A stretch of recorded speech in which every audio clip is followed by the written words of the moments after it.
That's your first cappuccino? Oh, she likes it. You like cappuccinos? She's sitting down now. Good girl. Stirring it up. She won't even get her mouth out of the cup. Guys, this is Justin with J Pro Auto Detailing.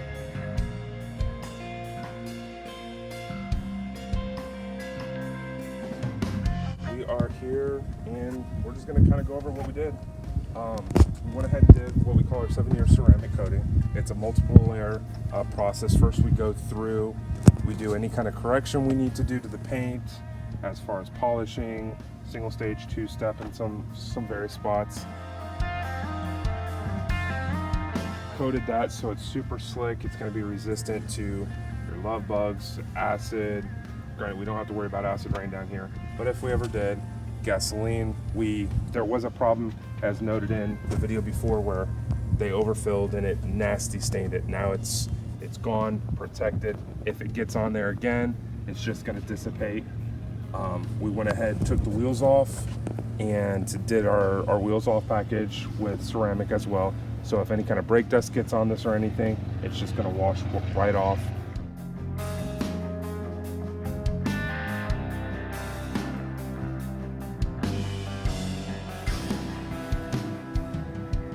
Especially being as we've got basically 800 horsepower, we kind of need that.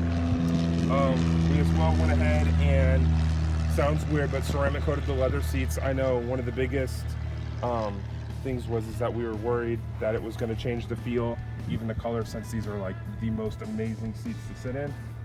But no, the feel is absolutely the same. You really can't tell.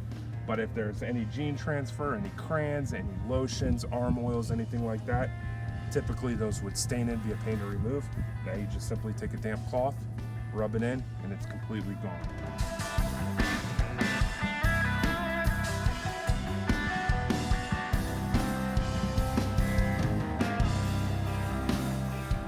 It's done here. The seats, the armrests, the door panels, they are completely coated, and so they'll be good for about 2 years on that. Went ahead and did our ceramic on the glass. It's about 2-year protection. Think of it as Rain-X on steroids, essentially. It's not going to wash off. You're not going to get blade chatter as whenever you run your windshield wipers, and honestly, you probably won't even need them much in the rain. It's just going to go off so much faster and quicker. We went ahead and coated the front plastics in here. Typically we kind of don't, but on these it's so predominant. We went ahead and hit this, the lights, the air intakes, the front plastics. We've done like 3-4 layers on the front end, all your high impact areas. If love bugs were to get on this or anything, because it's resistant to acids, when their blood breaks down, it turns essentially into acid. It will not etch this. It can stay on there, pressure washer, damp rag, and they'll wipe right off. Especially if it's within 2 to 3 days, it'll just come completely off. We had our guys, Tints MVP, go ahead and take care of the tint. I believe they went ahead and did a 30%. About 30% all the way around. 30%. We possibly will be having them do the windshield as well. That will be a clear film. That way there's no obstruction at night, can see completely well, but the percentage block on this is extremely high. So hot day, AC's been running, you can go inside the store, come back out, and it's not going to scoop.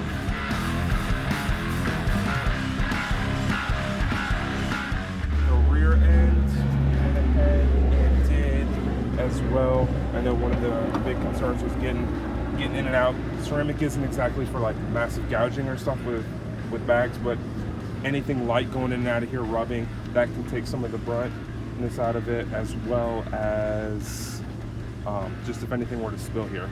The back vortex is really bad. If you're going to get groceries in and something spills, rubs all over, it's not going to be a problem. It's completely protected. This is probably the most protected area of the car, as weird as that sounds.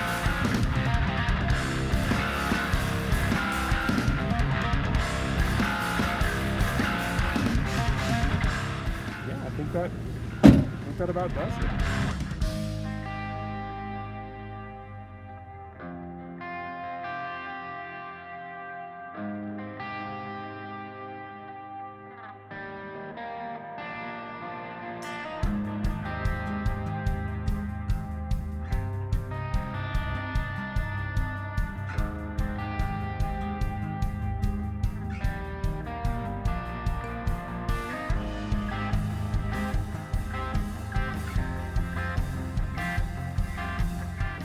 All right, so you saw all the ceramic stuff, and then he drove here 3 hours, and this is what it looks like. So we can't use any kind of chemicals because it needs to cure for another 24 to 48 hours. So let's see if the ceramic does its job and holds. You know, we can just hose them off. This is no, we're not touching anything, and I'm not really using a lot of water pressure. Yep, and that's blood. The blood's even coming off. So all the bugs just came up. There's no bugs on it. It just hoses right off. That's like permanent Rain-X. Yeah, exactly. No problem. You don't believe in ceramic coating? Now, look at the water falling off the car. Yeah, It's like permanent rain. It's like permanent Rain-X for the whole car. Shoot the shit. Look, Mom, no hands. So the last couple of videos, we've been saying we were trying to get the Redeye to the track to get a baseline quarter-mile run, trying to get some data, and we've run into snags like every time we've tried to do that. So in my area, we have Palm Beach International Raceway, or you hear that, or Moroso, and it's rained every Friday since they opened the track. They opened the track in September after COVID, but we've never made it there due to the weather. What was really cool is Homestead Miami was running an event where you can go on the NASCAR track. You can run the quarter mile. They'll line you up with a tree, and you can like pick whoever you want to race and do like a little quarter mile sesh. And then they're gonna do like a bring all the cars out at once and run around the NASCAR track. But they also had roll racing, and so we were so stoked that we were gonna do all three of those with the car.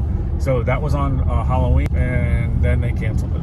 Why don't we just go do Bradenton by your house? Let's do that, and come to find out they're testing tunes on Thursday night, which, you know, we're working, we can't swing that. And so then the Homestead Miami thing was back on the calendar on their website, so I was like, great, we'll just, original plan, we'll just go back to that. Unfortunately, they changed it from the 31st to the 30th, which is a Friday night. So we couldn't do that because it was last minute. So now we're kind of in limbo. So here's what we're gonna do. We're gonna run the car quarter mile on the street using the onboard diagnostics.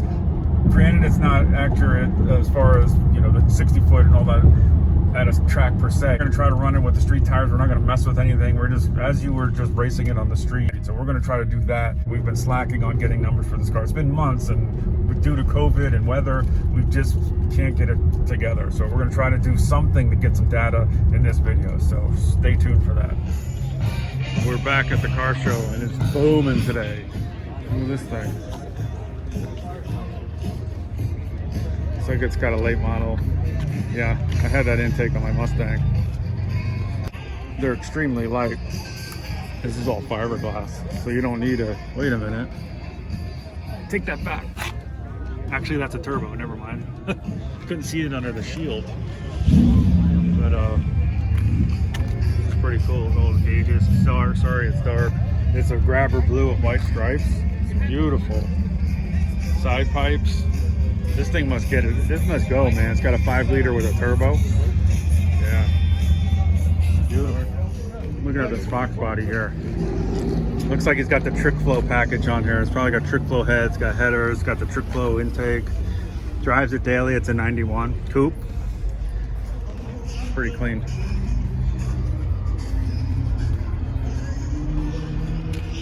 Five-speed, stock seats.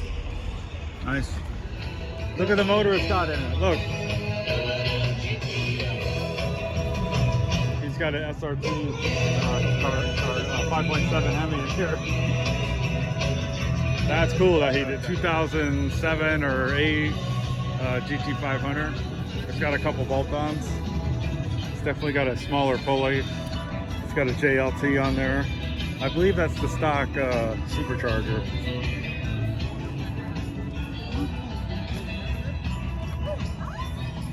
Alright, we're taking the filter off because I think it's easier to clean it while it's off. There's 3 Torx that hold the filter in place. This is like a $200 filter too. There's bugs in it. This is. Yeah, look at all that. That's disgusting. Maybe blow it out from the inside.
See the car spun pretty much most of the way, and we have it on auto. We have it on auto where it takes out power as the tires slip, and then adds it in as we get going. It spun in first and second that's right. gear until third when it finally hooked. Yeah, it hit second and had some spin action. 1.16. I don't know if that's correct. I don't know.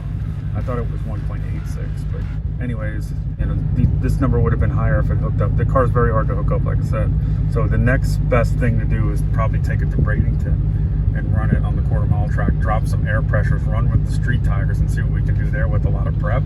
Because on the street with 34 PSI, it's just not going to happen. Even with traction control, if you get into it, it does nothing but turn. Yeah, so we're basically, traction control is on. We can't turn it off because it would just spin through all 3 gears. And the car's really good from a roll because you're not getting it out of the hole. It's tough to get this one out of the hole, but yeah, 12, you know, this car's on paper is good for 10 and a half, 10.3 at, you know, almost 130 miles an hour. So that tells you the quarter mile.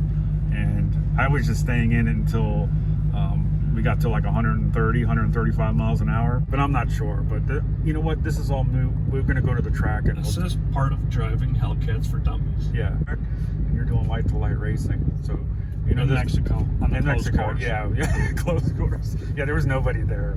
But yeah, so that's it. Next time, I know we keep saying it. We said it in the last 4 videos that we're going to take it to the track. But we really need to take it to the track now. Get the launch control, do the, you know, the 2-step, launch it properly, take the air out of the tires, chiller, the whole works, and see what we get. Any last words? We'll try better next time. Yeah. This is 2 dummies trying to drive a Redeye over an hour.